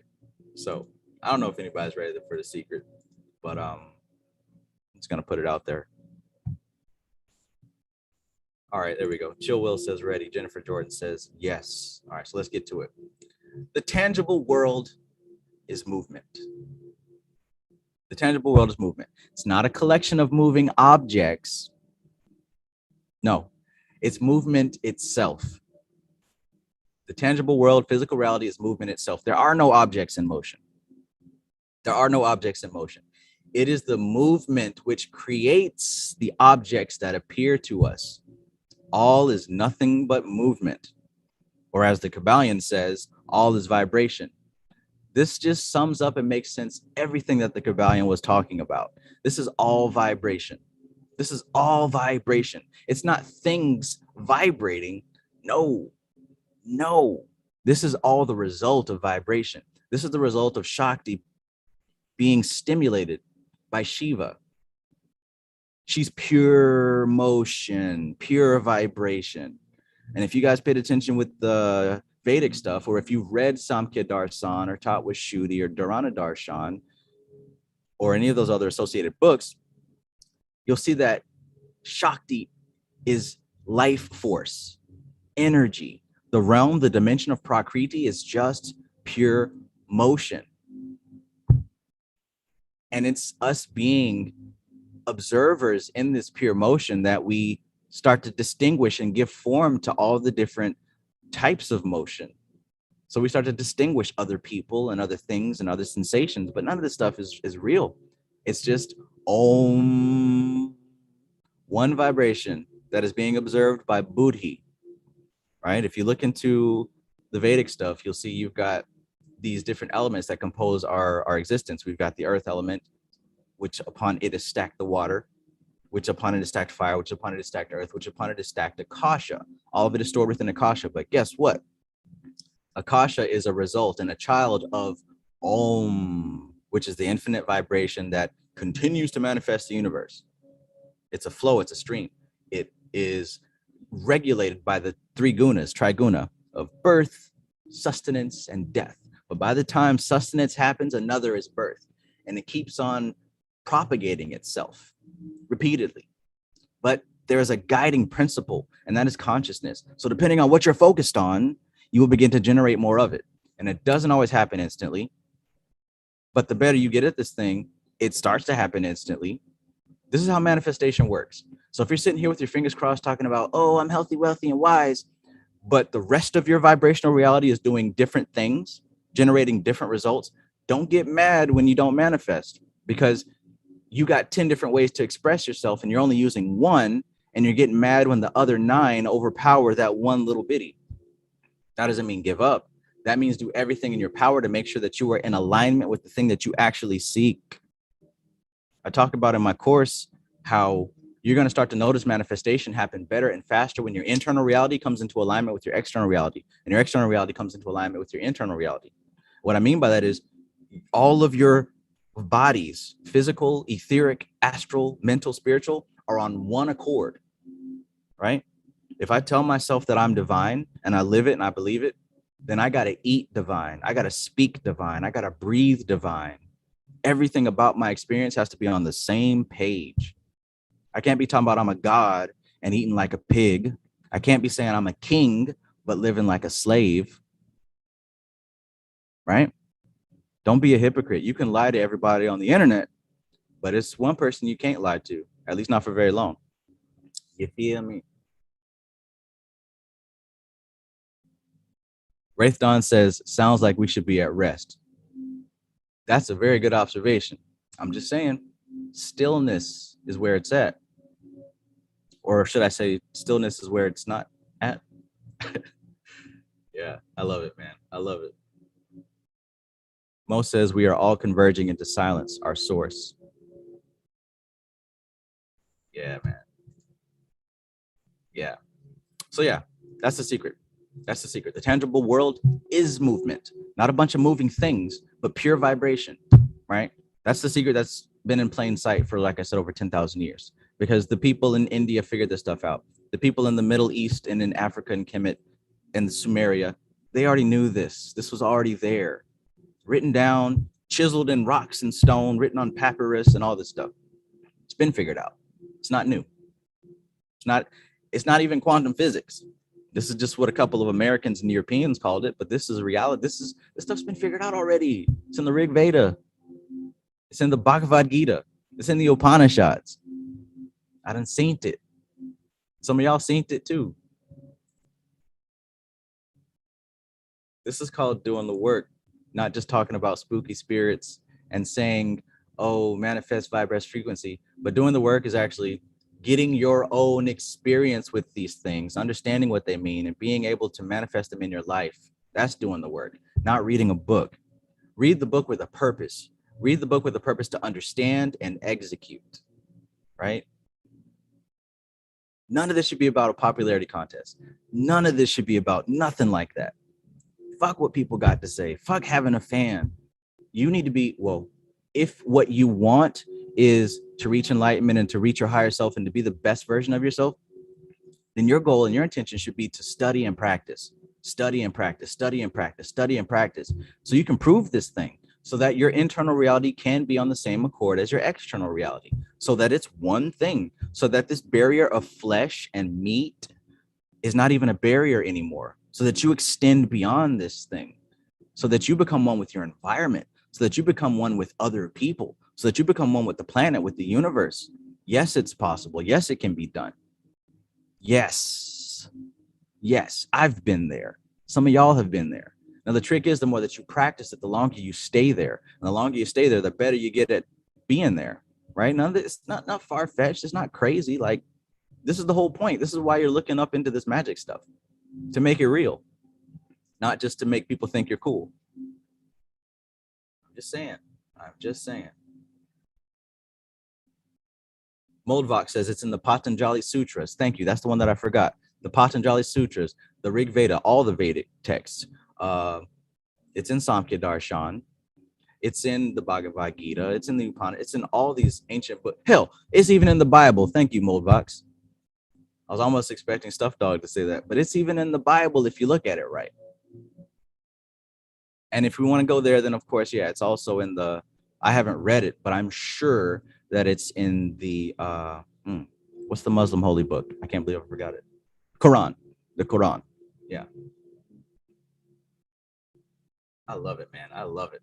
Like this video if you're enjoying this content. Go ahead and hit that like button if you're getting some ideas. If you're going to be looking up some of these terms and phrases that I used.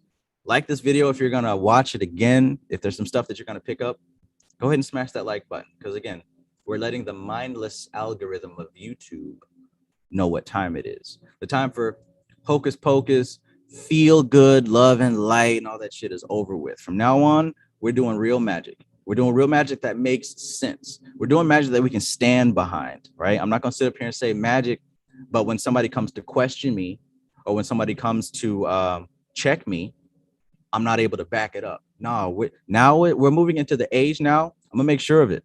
If y'all are on my channel, y'all coming with me. Moving into the age now, when it comes to this magic, you're able to back up what you're talking about, right? So that's why I challenge people to think about the words they use. When you use frequency, vibration, resonating, and all this other stuff, know what it means. Be able to back it up so that it makes sense. So, and it's not just so that you can sound smart, but it's also to ensure that you have an understanding of how to use these principles. Like Wraith Dawn just said, it sounds like we should be at rest. Well, now you have a reason why you should be, why you should reach stillness, why you should be still and go within. Now you have an actual reason why you should be doing that. Okay, so let me just wrap up and finish up here just a little bit because goodness gracious, this is some good stuff. And this is real. This is not something you got to take my word for. You can pause the video, look up everything, and I challenge you, like Bobby Hemmett used to. If I got something wrong, check me on it. If I said something that was incorrect, look it up, bring it to me. I will post it, correct myself. But this is supposed to be something that is for the empowerment of all of us and our understanding of this reality. Most of the human population is so asleep. They don't even care about none of this stuff. They're just willing to go along. Because think about it. Our senses are already limited, like I talked about in the beginning of this video. So we're being given directives and given impulses to be pushed and herded in a certain direction. And we think we got free will. We think we're doing this, that, and the third. But in truth, we're just following the motion of someone else's agenda. But those of you who look into this stuff and apply it to your life, you can start to break free from that and start to become your own sovereign of your universe, right? You can start to take matters into your own hands because you know better. When you know better, you do better. All right, so there's no objects in motion. So just to kind of wrap things up, there's two theories about the world as a series of movements, right? So I mentioned that this is all flowing vibration. So one theory states that the course of this movement is continuous. It's like a river that keeps on flowing, right? That Prakriti is actually just giving birth. In the Necronomicon, H.P. Lovecraft type shit, y'all know this as Shub Niggurath, right? The black goat of 1,000 young. She just keeps giving birth, giving birth, giving birth. If you want to get all dark side and spooky and talk about Lovecraft, that's what the principle of the goddess Shub Niggurath represented, the goat of 1,000 young. But on the flip side, where everything comes from, the Vedic texts, that's Prakriti herself. That's the dimension of Prakriti, the world of form. If you want to talk about Kabbalah, that's the sphere of Bina, the sphere of Saturn, right? Giving birth endlessly. That's one theory. The second theory is that it states that movement is intermittent, right? It's like pulses, like a flame. If you ever look at a lighter, if you look at a flame, it's not actually this orange thing. It's a bunch of flashes happening repeatedly over and over and over. So it looks like one solid thing, but it's actually millions of flashes happening at once. So another, the second theory states that that's what reality is like. It's a repeatedly flashing series of events where the intervals in between each flash are so short, so small that it's almost non-existent. So when you meditate, you're going to experience one of the two. You're going to experience reality as a stream that flows from one moment into the next, or you're going to experience it at that level of Om, where, like I mentioned, because this is what I learned in Vipassana. Like the first time I really had this experience was I want to say maybe 2014, 2015, right after my son was born, 2015. So peace, Shango. So you get the impulse that comes up and it dies. Om, that Om, O-A-U-M, that represents the three gunas, the birth, the life, and the death of that slice of reality. But what actually happens is right when it's born, it gives birth to another one. Then it gives birth to another one and another one, another one. So before one dies, another one's born. And this is how your senses work. You get an impulse and suddenly you want something. You're hungry, right? You're angry, you're thirsty, you're sleepy, you're horny, you're something. So yeah, that's for you to figure out through your meditation and through your experience. I want you to sit down, go into stillness, and actually just observe the sensory input around you. Because remember, like I said in the beginning of this video, these atoms and molecules are moving so inconceivably fast that this poor little brain machine isn't able to pick up all those impulses. So we really don't know until we experience it. So when you go within, you sit down and you meditate, I want you to try to figure out which of these theories is correct. Is reality a stream? Is it a stream? Does it just continue to keep flowing like a river? Or is it a bunch of flashes? Right? Is it like water or is it like fire? I'm challenging you because I don't want to give you the answer to this one. It's one of the two. I want you to go into your meditative practice and figure out which one of those it is. All right. So next week, when we do this again, we're going to talk a little bit about what quantum physics says about where matter actually goes when it blinks in and out of existence. Because remember, we talked about as the pendulum is reaching the point of rest, right? The velocity of it becomes zero, but the potential energy is at maximum. So based upon Heisenberg's uncertainty principle, since we know that anything times zero is zero, since we know that the velocity is at zero, the momentum is at zero, that means the potential is infinite for its position. So once the swing, when it reaches point A or point B, when it reaches that point of rest, as it slows to zero, it can be anywhere in the entire universe. So that's why with these molecules, when we observe them closely, they blink in and out of existence. So the question is, where do they go? Right? Where do they go? I'll let you guys guess if you want, but I'm not going to reveal that until next weekend because I'm going to need something to talk about on Sunday since we're not doing a book study currently. All right. Yes. I did a good job explaining that. I'm proud of myself. I was a little nervous, just a little nervous, but I think that came out pretty clear. I do. Exodus 6:6 pineapple. Greetings. Naturally natured. Peace, peace. Jeremy Lang. Peace, peace. All right. So yeah, that was it. That was it. That was good. That was a lot of fun. Stay tuned. Check this out. So I just got back from a certain place last weekend. That's why I didn't do a live stream, because I was out of town traveling and just reeling back from the experience. Um, Man, this is crazy. I guess I'm not supposed to reveal it yet, but I'm gonna reveal it anyways because they're gonna reveal it later on. So check this out. I was doing my talk with shooting meditation in the shower like I always do. And most of the time I get a vision. And this vision that I got, I'm not making this shit up. I got someone to confirm it. But I was having a vision that was like, you know what, it would be dope as fuck if I could be on stage, like giving an actual lecture in front of people who actually wanted to come out and see it, you know. Just like the cool folks that go out and give these live lectures and whatnot, just like they used to do in the old times, you know, like brother Phil Valentine sitting up there with his notebooks and the propensity of the proclivity of the proclamation of the substantiation of the melanation. Check. You know, they used to be up there on the stage and everyone would be like, you know, check. And Bobby Hemmett up there with the books, you know, even Brother Panic's doing it, Brother Yourself, whatnot, whatnot. I was, yeah, I thought it'd be really cool to be able to do that.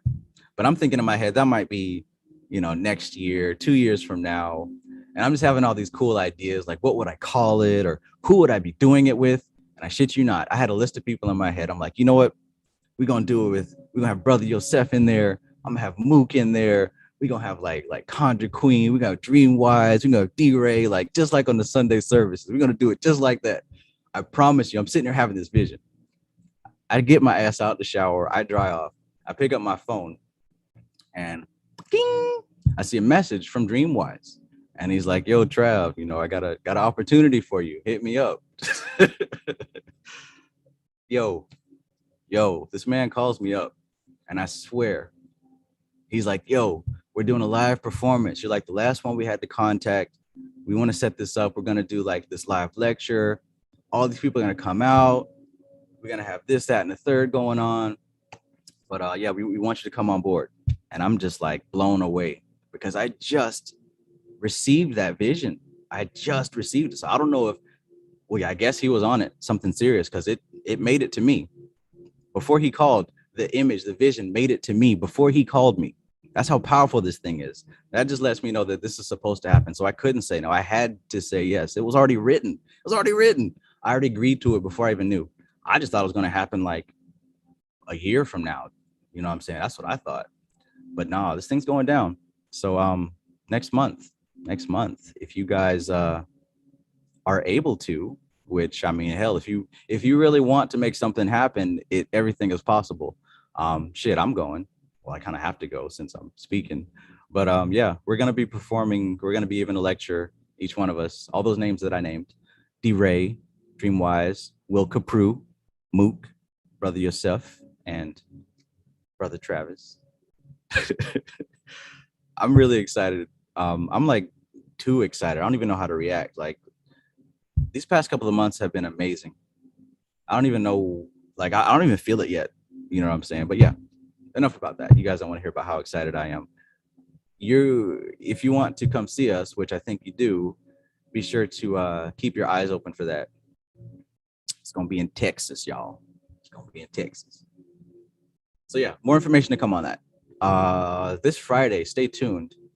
Me and Brother Yusuf are gonna be meeting for the first time. We're gonna be on live talking about stuff.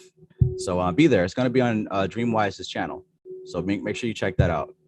We've never done a video before, like all these years. Like I want to say 2017. I know that's when me and Dream started. Dreamwise has been putting videos about, you know, clips from Bobby Hemmett, Brother Panic, and all that stuff. And that was when I finally decided to do videos. You know, one of the things I was thinking, because my son was born, I was like, what if he wants to get into this stuff when he gets older, and I can make like this time capsule? That's what kind of sparked it. So I started getting in front of the camera and speaking on this stuff. And yeah, around the same time, that's when Dream started doing his videos that were more than just the clips. And of course, we got together and we started doing the, you know, the Sunday service thing with Mook on there, D-Ray, Dream, and me. And we'd interview different people. And obviously, that's still going to today. So you see the growth, you see the evolution. Like None of us are going anywhere. Like this is here to say. This wasn't a flash in the pan. No one was trying to just be like, oh, let's do YouTube for a minute. Oh, it's not working. Back to church. Yeah, man. Yeah, man. Yeah, this is gonna be big. I know this is gonna be big. And if my vision was correct, which it always is, this is gonna be happening more and more frequently. Who knows? Maybe twice a year, 3 times a year.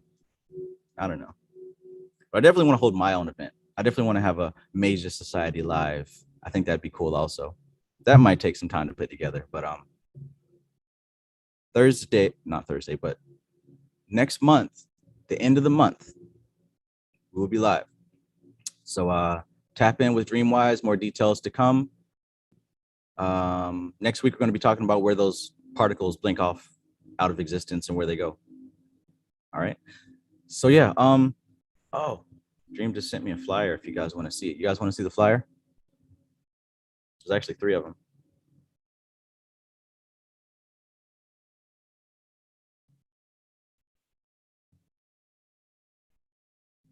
Yeah, if you want to see them, let me know. I'll go ahead and pull them up and share my screen. And you don't stop.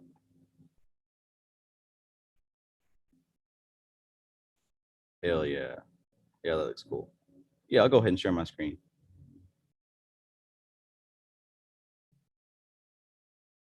If you want to see it. It's lit, man. It's lit. That's not even my language. I would say it's really cool. This is gnarly. This is dope.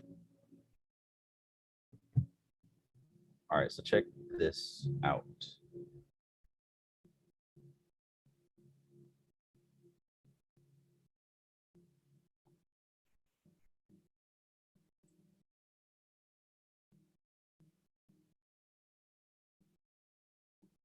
All right, so we got this right here.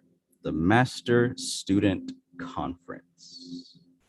Bringing the information for transformation. No debate. You hear that? Information for the transformation. It's going to be at the DoubleTree by Hilton Hotel in Houston, Greenway Plaza 6, Greenway Plaza, Houston, Texas. Tickets go on sale October 10th, so that is a week from now. Ooh. But yeah.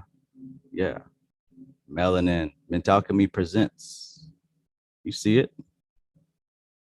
See it? What else we got? Here's a second version, bringing the information for transformation. All right.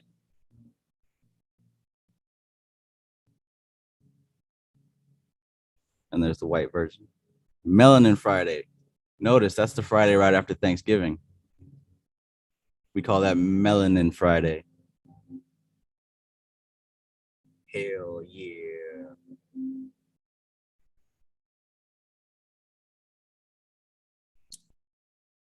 All right. So what do y'all think about that? What do you guys think about the flyers there? I don't know, man. I'm stoked. I'm cowabunga dude, rad, gnarly stoked, man. This is gonna be great.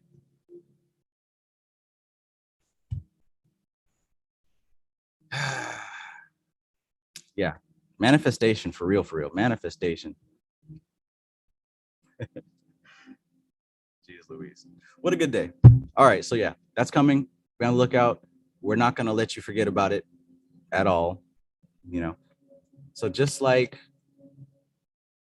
30, 40, 50 years ago, when those of us who were in the spiritual community would go out and see the legends speak, Bobby Hemmett and Brother Panic and Phil Valentine and Delbert Blair and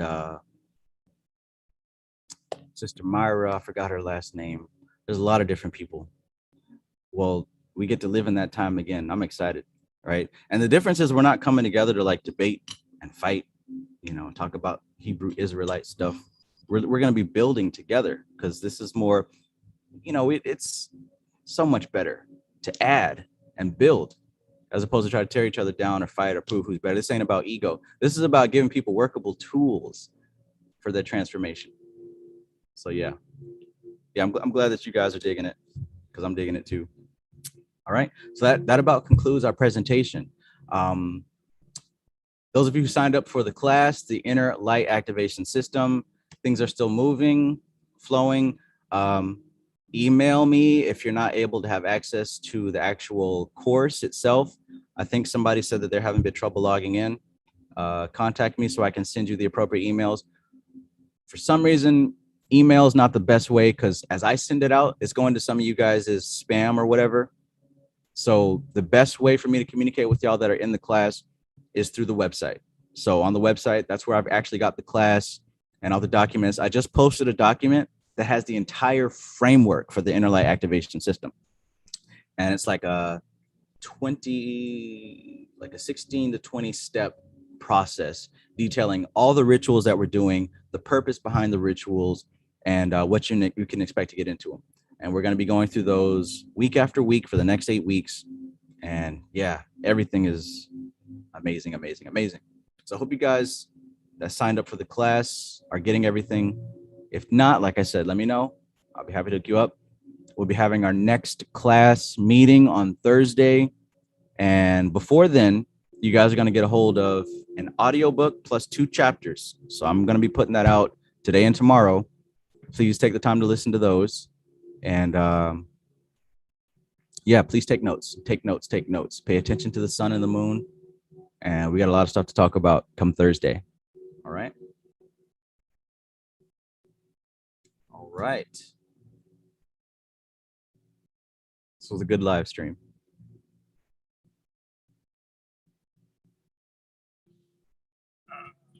All right. Yeah, so now we're at that point where, you know, I had so much fun hanging out with you guys that I don't want to leave, but I kind of have to leave. Yeah. You know, the cuddle period, because some people just get up and leave. I like to stick around and have pillow talk. But enough of that. I got to get back to work. Got to get back to work. Got to get back to work. All right. So that's it. Good times, good fun. Hit me up on Instagram or email if you need more information. If you signed up for the course and you're not getting everything, let me know, because it shouldn't be difficult. But if it is, I'm happy to help you through it. I got a few more of you guys to interview for the course, but you all should be scheduled for that. So everything's cool. All right. Hope you guys enjoyed. This has been a lot of fun. I love doing this. This is amazing. This is what I live for. And I can only just be grateful and thankful that I get to do this. Yeah, because I love this information. It is life. All right. Coop got the keys. Peace. Jennifer Jordan. Peace out. Dreamwise. K Rec. D West. All Dicky. KT. Mold Vox. Jenna Thorne. Kevin Wise. All you guys. See if there's anybody else that I might be missing. Stuffed Dog. Terrio Cool Whip. Zohan. CJ. Divine Feminine. KT. K Rec. Wraith Dawn. Sand Knight. See you guys. And I'm out. Timon. Naturally Natured. Yeah, I appreciate you guys choosing to spend just a few hours of your Sunday hanging out with me. You know, I love it. I love it. I love it. I love it. I would not rather be doing anything else. Look, I would literally be doing this all day, every day. But, you know, I got to read and meditate and eat tofu and put unicorn things up in my room. I don't know if you guys saw the story that I put on Instagram, but I got this unicorn head, and I used to have it on my wall back at my last apartment, but I never put it up since I moved into this house, like 3 years. So finally, there's been a room in this house that no one has occupied like the entire time I've been here. But I'm transforming that room into my unicorn room. It's going to be a complete unicorn temple. I put it up on the wall. It's the big unicorn head with the horn out of it. There's going to be all kind of unicorn stuff, and I'm going to be doing some massive galactic shifting rituals in there. All right, time to go. This is TK Trav, aka Travis Magus, here with LVX777. I appreciate you guys. Thank you for your time. Thank you for your attention. Thank you for your commitment to bettering yourself. Thank you for maintaining your frame, because the world needs you, right? I know I talk about you can't save the world, but maybe we should clean that statement up. You can't save the world in the way that you think. You can't save the world by beating people over the head. If you want to save the world, you want to make this a better place, and it starts by fixing yourself, right? It starts by harmonizing yourself, by putting yourself into balance, like getting yourself right. That's how you save the world. When you get yourself right, everything that you do starts to heal the world simply by your being. You become a healing battery. You become a source of health and divinity on the planet. That's how you save the world, not by trying to reach out and correct somebody. So many times, I talk to people who get into this magic stuff and they're like, yeah, I want to do this to help others. And that's great. But the problem is, a lot of people, they come, they watch a video like this, they learn a few key words, and then they start running around beating people up, telling them why they're wrong, or why they should be believing this, you should be doing that, when they don't have everything settled within. Don't do that. Take this information and apply it to your life. Change your life and focus on that. And from that point, you're going to build yourself up to a power, to a force that you're going to be able to affect the world around you effortlessly. Everything that I do is effortlessly. Now I focus on it. I build it up in my mind. I don't struggle and stress and, oh, it's so hard. No. You do it in the mind first. You bring it down. You concrete it. Just like that pendulum, you tame it. You take this raw energy and you put it into a specific pattern. When it reaches them points of rest, that's when spirit starts working on your behalf. In that point of action, that's when you're doing your thing and you're trying to make it work with your conscious mind. But when you go into that point of rest, it starts to manifest. All right. I said too much. Y'all were supposed to figure that out on your own. But like I said, your homework, look up those words and go into meditation and make sure, for you, from your experience, does reality seem to be a flow, or does it seem to be a series of snapshots? Find out for yourself. All right. So I'm out. Up at a unicorn. Peace. Ebony Sims. Peace. JP. Peace. Chill Will. Peace. L Joyner. Peace.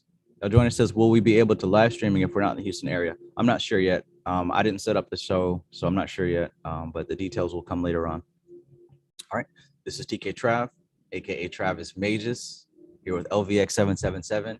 I love you guys. Peace.